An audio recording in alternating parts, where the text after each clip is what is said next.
नमस्कार मित्रों, बोधशाला के न्यूज हेडलाइन वीकली में आपका स्वागत है।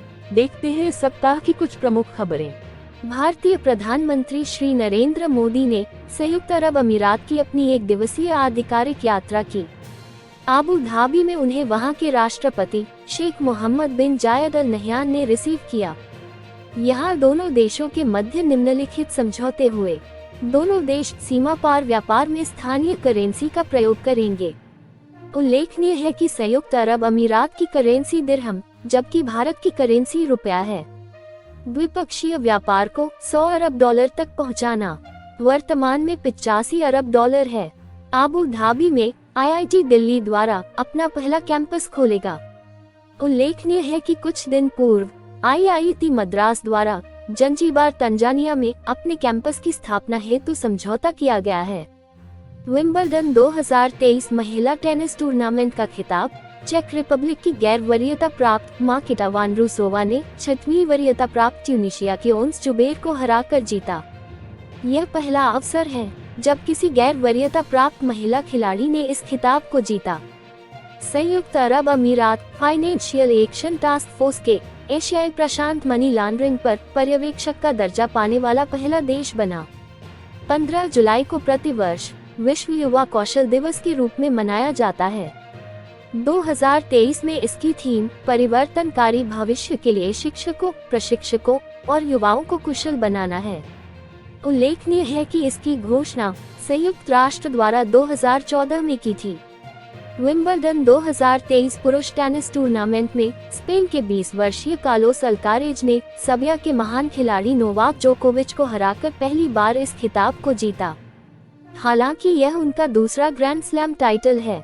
उल्लेखनीय है कि इससे पूर्व उन्होंने 2022 में US ओपन का खिताब जीता था। भारत मंगोलिया के मध्य संयुक्त सैन्य अभ्यास नोमैडिक एलिफेंट 23 का आयोजन मंगोलिया के उलानबटोर में शुरू हुआ। यह इसका 15वां संस्करण है, जो 17 जुलाई से शुरू होकर 31 जुलाई 2023 तक चलेगा। मिशेल बुलोक को रिजर्व बैंक ऑफ ऑस्ट्रेलिया की पहली महिला प्रमुख नियुक्त किया गया।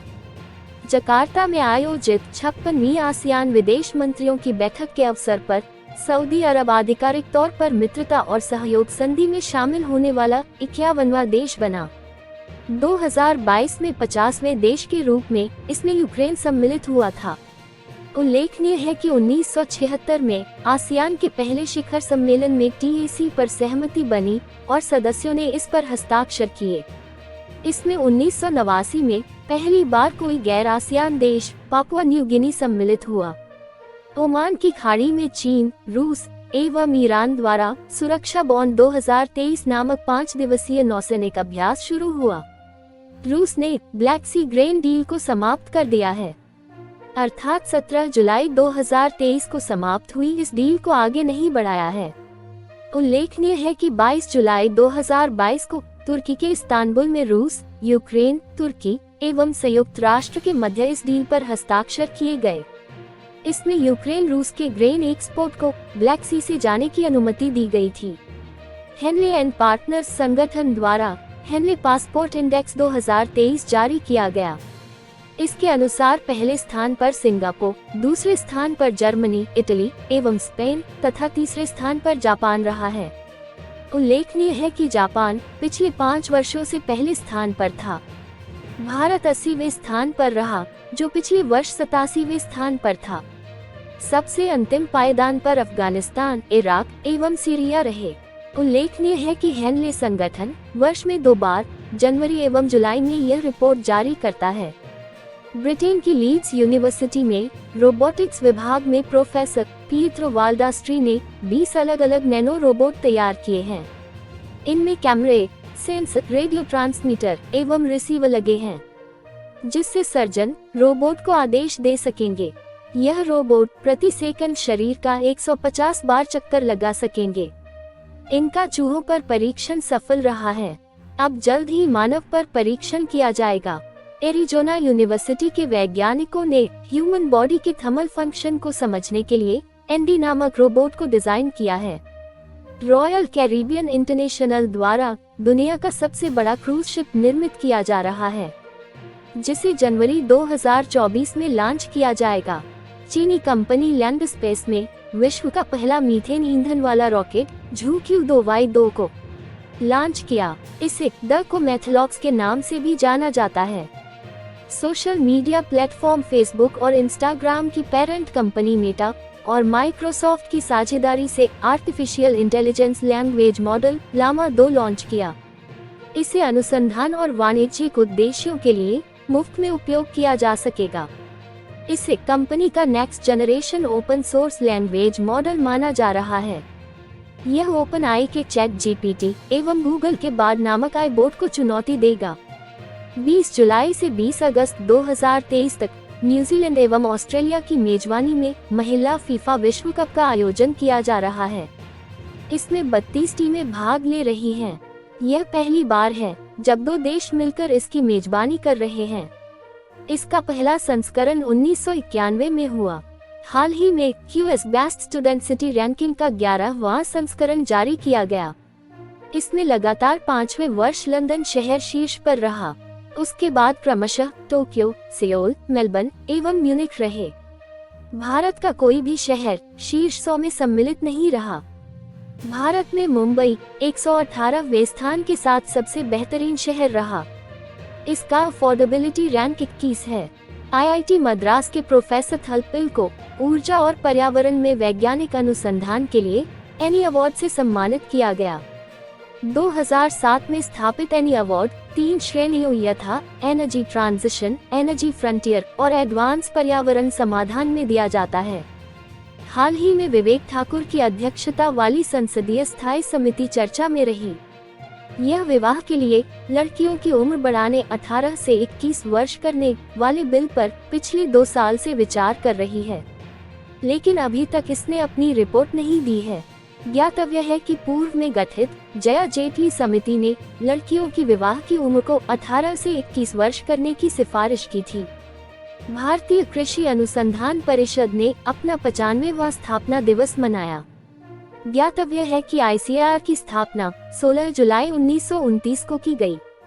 इसका मुख्यालय नई दिल्ली में स्थित है। इसके अध्यक्ष केंद्रीय कृषि मंत्री होते हैं, जो वर्तमान में नरेंद्र सिंह तोमर हैं।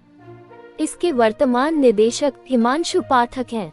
अपने 72 वर्ष के इतिहास में प्रीति अग्लायम IIT की पहली महिला निदेशक बनी। उन्हें देश से बाहर स्थापित होने वाले IIT जंजीबार तंजानिया की निदेशक नियुक्त किया गया है। उल्लेखनीय है कि पहले IIT के रूप में IIT खड़गपुर की स्थापना 1951 में हुई। यहाँ यह भी उल्लेखनीय है कि जंजीबार तंजानिया में स्थापित होने वाले IIT कैंपस को IIT मद्रास खोलेगा। घरेलू क्रिकेट दलीप ट्रॉफी को साउथ जोन ने वेस्ट जोन को हराकर जीता। झारखंड के जमशेदपुर में देश की पहली महिला मस्जिद सैयदा जहरा बीबी फातिमा का निर्माण हो रहा है, जो इस वर्ष के अंत तक पूर्ण हो जाएगा। उल्लेखनीय है कि यहाँ केवल महिलाएं ही नमाज अदा कर सकेंगी। इसमें पुरुष पूर्णतया प्रतिबंधित रहेंगे। गुजरात के गांधीनगर में G20 वित्त मंत्रियों और केंद्रीय बैंकों के गवर्नरों की बैठक आयोजित की गई। इस अवसर पर भारत और इंडोनेशिया ने भारत इंडोनेशिया आर्थिक और वित्तीय वार्ता को लॉन्च करने की घोषणा की। अदानी ट्रांसमिशन लिमिटेड को इंस्टीट्यूट ऑफ डायरेक्टर के पावर ट्रांसमिशन सेक्टर में golden peacock environment management award 2023 प्राप्त किया। मानव हाथी आक्रमण की बढ़ती समस्या के समाधान हेतु असम में प्रोजेक्ट गजर कोथा शुरू किया। केंद्रीय गृह मंत्री अमित शाह ने सहारा रिफंड पोर्टल लॉन्च किया। इससे उन निवेशकों को पैसे मिलेंगे जिनके निवेश की अवधि पूर्ण हो गई है। ज्ञातव्य की सहारा सैबी फंड में 24,000 करोड़ रुपए जमा हैं।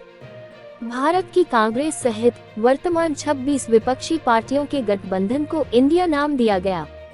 इसकी टैगलाइन जीतेगा भारत रखी है। यहाँ इंडिया से आशय Indian national developmental inclusive alliance है। उल्लेखनीय है कि बीजेपी लीड गठबंधन का नाम NDA अर्थात नेशनल डेमोक्रेटिक अलायंस है। 8 जुलाई से 17 जुलाई 2023 तक पैरा एथलेटिक्स चैंपियनशिप 2023 10वां संस्करण का आयोजन पेरिस, फ्रांस में किया गया। इसमें भारत ने कुल 10 पदक जीते, जिनमें 3 स्वर्ण, 4 रजत पदक एवं 3 कांस्य पदक सम्मिलित हैं। जिसमें स्वर्ण पदक विजेता पहले जेवलिन थ्रो में अंतिल, दूसरे जेवलिन थ्रो में अजीत सिंह एवं तीसरे शॉटपुट में सचिन खिलेरी रहे। हाल ही में भारत के उपराष्ट्रपति और पदेन राज्यसभा सभापति श्री जगदीप धनखड़ ने उपसभापति का पैनल बनाया। इसमें 8 सदस्य सम्मिलित हैं, जिनमें से 50% महिलाएं हैं। महिला सदस्य पहली पीटी उषा, दूसरी फांगनोन कोन्याक, यह नागालैंड की पहली महिला राज्यसभा सांसद है, तीसरी फौजिया खान एवं चौथी सुलता देव हैं। ज्ञातव्य है कि यह सभापति की अनुपस्थिति में सदन का संचालन करते हैं। हाल ही में आईपीएस अधिकारी मनोज यादव को रेलवे सुरक्षा बल का महानिदेशक नियुक्त किया गया। उल्लेखनीय है कि आरपीएफ का निर्माण 2 जुलाई 1872 में किया गया। वर्तमान में भारत सरकार के रेल मंत्रालय के अधीन कार्यरत हैं। भारत के पूर्व मुख्य चुनाव आयुक्त टीएन सेशन द्वारा लिखी अपनी biography through the broken glass an autobiography हाल ही चर्चा में रही। विराट कोहली 500वां अंतर्राष्ट्रीय मैच खेलने वाले 10वें अंतर्राष्ट्रीय एवं चौथे भारतीय खिलाड़ी बने। उन्होंने 500वां मैच वेस्टइंडीज के पोर्ट ऑफ स्पेन के क्वींस पार्क ओवल में खेला, जिसमें उन्होंने शतक लगाया, जिससे वह 500 न्यूनतम मैचों में कुल 76 शतक लगाकर शीर्ष पर पहुंच गए। राकेश पाल भारतीय तटरक्षक बल के 25वें महानिदेशक नियुक्त किए गए। उल्लेखनीय है कि तटरक्षक बल की स्थापना 1 फरवरी 1977 को की गई। इसका मुख्यालय नई दिल्ली में स्थित है। यह भारत के रक्षा मंत्रालय के अंतर्गत कार्यरत है। सूरत डायमंड बोर्स दुनिया का सबसे बड़ा कार्यालय परिसर बन गया है। इससे पहले अमेरिका का पेंटागन कार्यालय अब तक का सबसे बड़ा कार्यालय परिसर था। 14 से 16 जुलाई 2023 राजस्थान डोमेस्टिक ट्रैवल मार्ट के तीसरे संस्करण का आयोजन जयपुर में किया गया। इसका उद्घाटन पर्यटन मंत्री श्री विश्वेंद्र सिंह ने किया। राजस्थान युवा महोत्सव का आयोजन 22 जुलाई 2023 से शुरू होगा। इसमें 22 जुलाई से 31 जुलाई 2023 तक ब्लॉक स्तर पर, जबकि 1 अगस्त से 10 अगस्त तक जिला स्तरीय सांस्कृतिक प्रतियोगिताओं का आयोजन होगा। इसमें 15 से 29 वर्ष के प्रतिभागी भाग ले सकेंगे।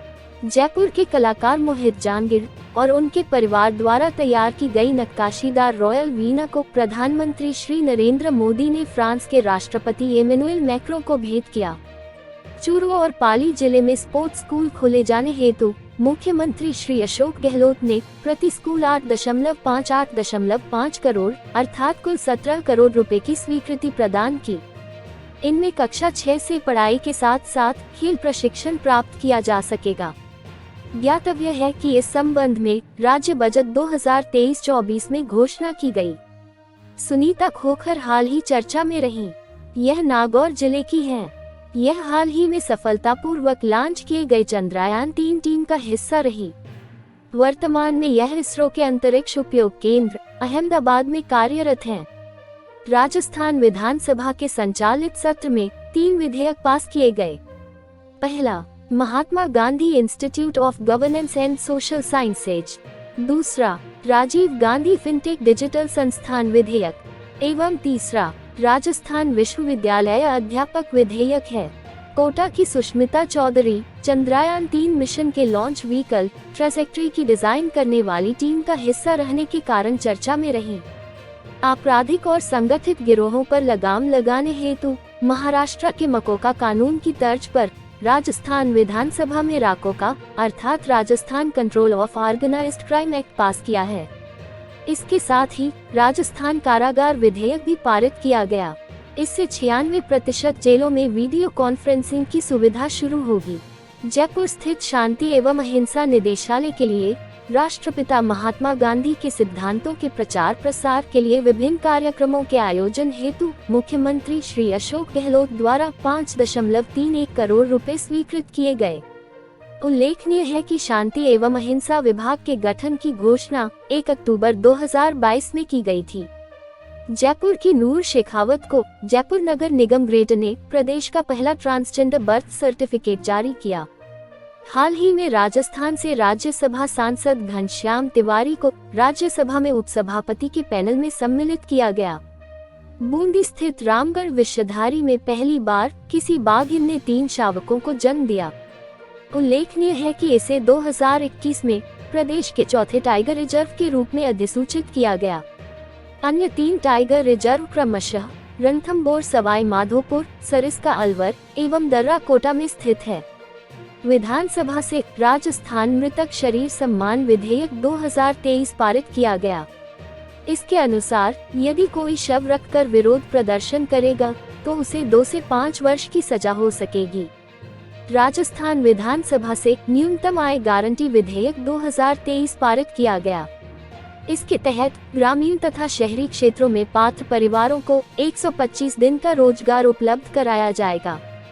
इससे यह भारत का पहला राज्य बना जहां सरकार सभी पात्र परिवारों को न्यूनतम आमदनी गारंटी अर्थात सामाजिक सुरक्षा देगी। ज्ञातव्य है कि इस संबंध में घोषणा राज्य बजट 2023-24 में की थी। सीकर में 21 जुलाई 2023 को मेगा जॉब फेयर का आयोजन हुआ।